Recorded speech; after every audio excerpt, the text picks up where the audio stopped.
가까이 계신 하나님, 사도행전 17장 26절 27절 우리 현대인의 버전으로 제가 가져왔습니다. 우리 같이 한 목소리로 같이 읽습니다. 그분은 한 사람에게서 모든 민족을 만들어 온 땅 위에 살게 하셨으며 각 나라의 연대를 미리 정하시고 그들의 국경을 정해 주셨습니다. 하나님이 이렇게 하신 것은 사람들이 그분을 더듬어 찾게 하려는 것입니다. 사실 하나님은 우리에게서 멀리 떠나 계신 것이 아닙니다. 아멘. 이런 글이 있어서 참 제가 마음에 와닿더라고요. 이 글이요. 실망하고 싶다면 사람들을 보라. 낙담하고 싶다면 자기 자신을 보라. 격려받고 싶다면 누구를 보라고요? 예수 그리스도를 보라. 우리가 이 땅에 살면서 행복하려면 누구와 가까이 하느냐, 누가 우리를 가까이 해주냐, 이게 정말 중요하더라고요. 내가 누구랑 가까이 지내느냐가 우리 행복에서 불행이 될 수도 있고, 이게 너무나 중요해요. 누구랑 가까이 하느냐. 시편 기자가 그렇게 기록하죠. 우리 같이 한번 이 두 말씀 우리 같이 읽습니다. 하나님께 가까이 함이 내게 복이라. 우리가 기도할 때마다 가까이 하시는 우리 하나님 여호와와 같은 신을 모신 민족이 어디 있겠습니까? 하나님께 가까이 함이 가장 큰 축복되는 줄 믿습니다. 우리가 해결할 수 없는 문제들 하나님이 해결해 주십니다. 그리고 그 하나님이 어떤 사람들에게 가까이 하시냐, 신명기 4장 말씀 보니까 우리가 어떤 거 할 때 하나님이 가까이 하신다 그러죠? 기도할 때. 그래서 기도할 때 멀리 계신 하나님이 아니라 가까이 계신 하나님, 그 하나님을 늘 경험하실 수 있길 주님의 이름으로 축복합니다. 저희가 지금 사도행전 말씀을 통해서 이렇게 2차 여행, 2차 바울의 선교 여행을 묵상하고 있죠. 그래서 바울이 안디옥에서 나가서 이 아시아에서 하나님이 길을 막으십니다. 복음을 못 전하게 막으시고 이 트로아지라는 곳에서 이제 유럽으로 복음이 넘어가죠. 넘어가면서 빌립보, 데살로니가, 그리고 베레아, 그리고 아테나, 이렇게 이제 밑으로 내려오고 있습니다. 베레아, 아테나 이렇게 내려오고 있는데 오늘은요, 베레아 그리고 아테나에서 이 두 곳에서 일어났던 일들을 같이 말씀을 나누고자 합니다. 베레아에서 어떤 일이 일어났는가? 17장 11절 같이 또 있습니다. 베레아 사람들은 데살로니가 사람들보다 신사적이어서 간절한 말씀으로 말씀을 받아들이며 그것을 확인하려고 날마다 성경을 연구하였다. 그래서 바울이 베레아에 도착했더니 이 사람들은 데살로니가나 다른 어떤 곳보다 말씀을 간절히 받는 거예요. 말씀을 사모하고 간절한 마음으로 말씀을 받고, 말씀을 간절한 마음으로 받는 정도만 끝난 것이 아니라 바울이 설교했던 부분이 진짜 성경에 있는지 그걸 막 연구하는 거예요. 찾아보는 거예요. 그렇게 했더니 믿는 사람들이 많아졌더라. 그래서 이번 사도행전을 저도 이렇게 쭉 다시 한번 읽어보며 하면서요, 성도님들, 하나님께서 구원하는 사람들이, 하나님께서 선택받은 사람들의 특징이 뭐냐? 하나님의 말씀이 들려요. 왜요? 성령님께서 열어주시니까 마음을. 말씀이 이해되시기를, 말씀이 받아들여지시기를 주님의 이름으로 축복합니다. 루디아도 마찬가지 아닙니까? 루디아도 빌립보에서 주께서 그 마음을 여셨더라. 그리고 그 말씀을 듣기만 한 것이 아니라 말씀을 열심히 연구했다. 이것이 그러한가라는 원어의 표현은 그냥 무작정으로 무턱대고 그냥 말씀을 받은 것이 아니라 잘 살펴봤다는 거예요. 잘 찾아보고 진짜 그런가? 성경 말씀이 이렇게 해석하고 말씀하고 있는가? 표현하고 있는가? 그래서 성경 공부를 열심히 했더라. 열심히 말씀 많이 읽으세요. 말씀. 제가 여러 번 강조하지만 설교도 듣는 거 좋습니다. 따봉. 근데 설교보다 하나님의 말씀을 많이 들으세요. 많이 읽으세요. 제가 좋아하는 미국 목사님 중에 폴 워셔라는 분이 있어요. 이 세상에서 가장 위험한 이단, 가장 많이 퍼진 이단이 뭐냐? 교회 안에서 있는 가장 위험한 이단이 뭐냐? 내가 예수 그리스도를 구주로 영접했습니다 하고 기도하면 구원받는다. 기도하면 구원받는다.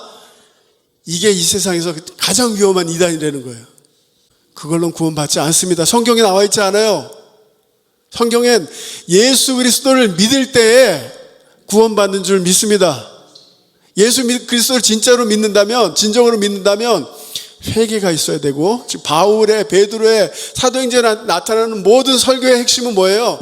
회개하라. 회개하라. 천국이 가까웠다. 예수님의 첫 번째 설교제가 뭡니까? 회개하라. 천국이 가까웠다. 그래서 이분이 아주 참 너무나 정신 번쩍 차리고 들어주세요. 우리가 만약에 시계가 5시간 고장 났으면 어떻게 됐을까요? 시계를 고칠까요? 안 고칠까요? 5시간. 예? 지금 얘기해 주세요. 고쳐요? 안 고쳐요? 아, 배터리가 나갔구나. 뭐 고장 났구나. 고쳐요. 시간을. 5시간이면. 근데 시간이 5분 늦으면 우리는 어떻게 할까요? 그냥 대시해야 한단 말이에요. 잘 모른단 말이에요. 그런데 그 5분 늦은 것 때문에 차 급하게 몰다가 사고가 날 수도 있고 비행기를 놓칠 수도 있고 그 5분 때문에. 제가 왜 이 말씀드리냐? 불교 신앙생활 하다가 이슬람교 신앙생활 하다가 지옥 가는 건 당연한 거예요. 우리가 우리의 믿음으로 볼 때. 그런데 정말 가장 안타까운 게 뭔지 아십니까? 평생 교회 나와서 예배 드렸는데 지옥 가는 거예요. 심각한 문제예요. 지금 많은 크리스천들이 나는 예수 믿었다고 하는데 삶이 변화도 되지 않아요? 한 번 섬기지도 않아요. 이게 어떤 사람이 그게 크리스천이에요? 말이 안 되지. 내 안에 그리스도가 있는데 내가 그리스도와 함께 십자가에 못 박혔는 말만 하지 변화가 되지 않아요. 그래서 하나님의 말씀을 잘 해석하시고 제대로 신앙생활 하십시다. 두 번째는 아테나에서, 우리 아테나가 어떤 도시인지 너무 잘 알죠? 우리가 잘 아는 유명한 철학자들, 운동, 그리고 뭐 음악, 문화, 뭐 하여튼 이런 거에 다 발달된 곳이 아테나였죠. 아테나였고요. 아덴이었고요. 소크라테스, 플라톤, 아리스토텔레스 이런 사람들이 다 여기서 아레오파고라 그러죠. 아레오파고. 여기 이렇게 사람들이 모인 곳에서 와가지고 새로운 아이디어를 전하고 막 그렇게 하던 곳이 여기인데, 그래서 여기서 바울이 아테나에서 말씀을 선포합니다. 근데 바울의 두 번째 설교인데요. 바울의 보편적으로 유대인의 회당에 들어가서는 바울이 구약 성경을 해석하면서 말씀을 전하는데요. 여기는 아테나니까 하나님을 모르는 사람들이니까 설교의 패턴이 완전히 바뀝니다. 다른 설교예요. 성경을 모르는 사람들에게 복음을 전하니까요. 네, 거기서 복음을 전하면서 바울이 그렇게 복음을 전하죠. 여러분,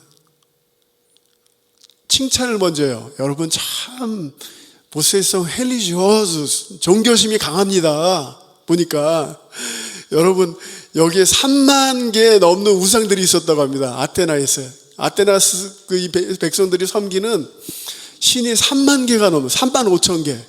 여기서 바울이 첫 번째로 했던 설교입니다. 우리 같이 한번 23절, 24절 우리 같이 읽습니다. 내가 이리저리 다니며 여러분의 예배처를 살피다가 알지 못하는 신에게라고 새긴 지단도 보았습니다. 그래서 여러분이 지금까지 모르고 예배해온 그 신을 내가 알려주겠습니다. 그 신은 바로 천지 만물을 창조하신 하나님이십니다. 그분은 하늘과 땅의 주인이므로 사람의 손으로 만든 신전에서 사시지 않으며. 신이 3만 개가 넘으니까 그 중에 하나는 데우스 디스코니시도요. 나도 모르는, 너도 모르는, 우리도 모르는 신. 그래서 바울이 그 신이 바로 이 모든 만물을 창조하신 창조주 하나님 되십니다 라는 거예요. 그리고 이 아테나스에서는 이 사람들이 신을 섬겨야 된다. 그래서 집을 지어야 되고 뭔가를 바쳐야 되고 이렇게 생각했는데 바울이 No. 이 천지를 창조하신 하나님은 당신들이 지은 집에서 사는 하나님이 아니십니다. 그분은 우리 같이 한번 또 25절 26절 같이 읽습니다. 또한 이 하나님께서는 모든 사람에게 생명과 호흡과 모든 것을 주시는 분이시기 때문에 무엇인가 부족한 것이 있어서 사람의 손으로 섬겨야 하는 분이 아닙니다. 하나님께서는 한 사람으로부터 세계 모든 인류를 만들어 땅 위에 살게 하셨습니다. 그리고 그들이 살 시대와 지역의 경계를 정해 주셨습니다. 너희들이 믿는 신은 이거 바쳐라, 저거 바쳐라, 그러죠? 이 세상의 모든 종교가 그거 아니겠어요? 이거 바쳐라, 저거 바쳐라, 헌신해라.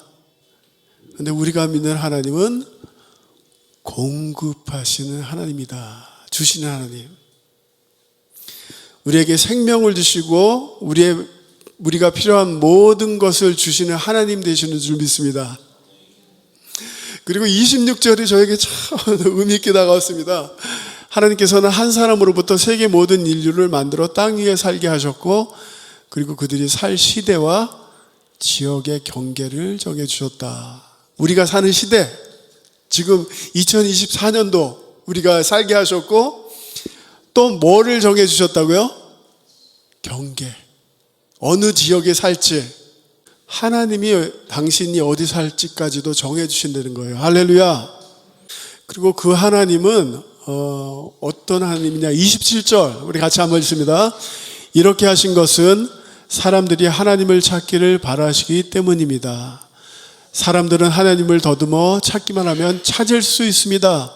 사실 하나님께서는 우리 각 사람에게서 멀리 떨어져 계시지 않습니다. 예레미야도요, 너희가 진심으로 나를 찾고 구하면 나를 만날 것이다.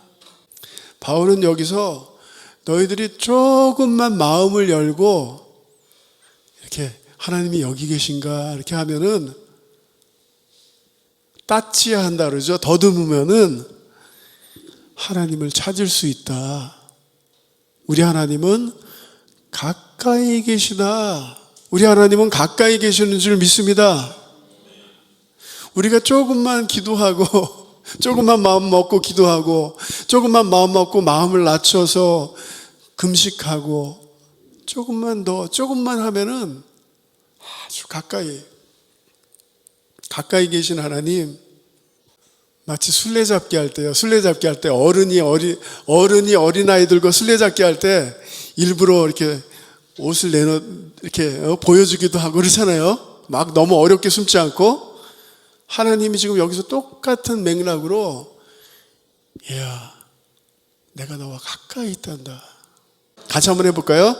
발견되길 원하시는 하나님. 이게 우리 하나님이세요. 이 하나님이 가까이 계시니까 너희는 회개하라요. 회개하라.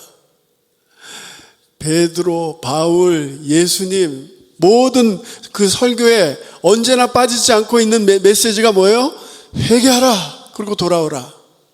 그 요나서를 보면요, 요나가 잘못된 길로 가다가 물고기가 삼켜버리죠. 요나서 2장을 한번 읽어보세요. 요나서 2장을 보면은 내가 부르짖고 외치고 내가 그냥 지옥에 왔습니다. 여기 지옥이죠. 뭐 물고기 뱃속에서 지옥에 와서 하나님 멀리 계시고 하나님 안 계십니다. 하나님 나를 버리셨습니다. 근데 팩트는 뭐죠? 팩트는 하나님이 요나를 버리셨습니까? 안 버리셨습니까? 안 버리셨어요. 요나서를 읽을 때마다 저는 아유, 이런 엉뚱한 녀석 버리고 딴 사람 선택하시지. 요나 뭐 이렇게 대단하다고. 성도님 이걸 기억하시기 바라요.